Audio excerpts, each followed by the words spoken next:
Уважаемый Александр Анатольевич, от имени руководства Министерства внутренних дел и от себя лично выражаю вам слова благодарности за многолетнюю плодотворную службу. Желаю вам крепкого здоровья, семейного благополучия, неиссякаемой энергии и долгих лет жизни.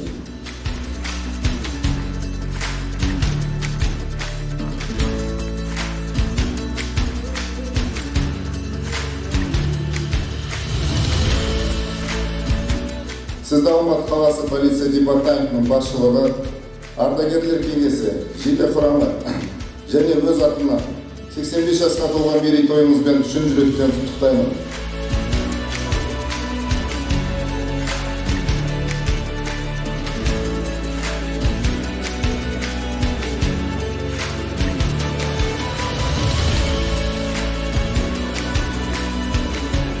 Сіздерге көп рахмет. Ал енді мына осында жастар отыр. Соларға тілегім тек қана сіздерге ақ жолын берсін, адалдығын берсін.